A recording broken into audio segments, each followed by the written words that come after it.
ग्रामीण भागातील गरजू आणि निराधार महिलांना आधार देण्यासाठी कमल पिल्ले बहुउद्देशीय चॅरिटेबल ट्रस्टनं विविध उपक्रम आखले आहेत। त्यानुसार ट्रस्टच्या सभासद महिलांना दरमहा पेन्शन आणि साडी वाटप करण्यात येत आहे। भविष्यात निराधार महिलांसाठी मदतीच्या अनेक योजना राबवल्या जातील अशी माहिती ट्रस्टचे अध्यक्ष सुरेश मल्ली यांनी दिली।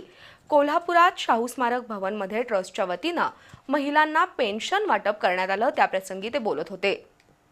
कोल्हापुरातील कमल पिल्ले बहुउद्देशीय चॅरिटेबल ट्रस्टच्या वतीनं रक्षाबंधनाचा औचित्य साधून शाहू स्मारक भवनमध्ये कार्यक्रम घेण्यात आला।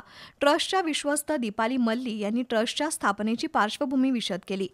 गोरगरीब गरजू महिलांना आर्थिक मदत करण्याबरोबरच त्यांना स्वावलंबी बनवण्यासाठी ट्रस्टचं काम सुरू असल्याचं दीपाली मल्ली यांनी सांगितलं।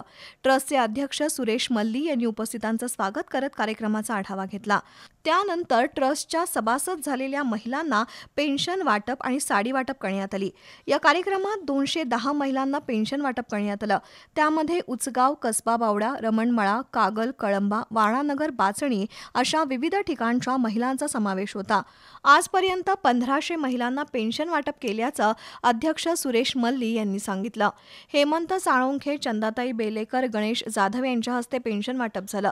ट्रस्टच्या या उपक्रमामुळे अनेक गरजू आणि निराधार महिलांना मायेचा आधार मिळालाय। त्यातून या महिला निश्चितच स्वावलंबी बनतील असा विश्वास हेमंत साळुंखे आणि चंदाताई बेलेकर यांनी व्यक्त केला।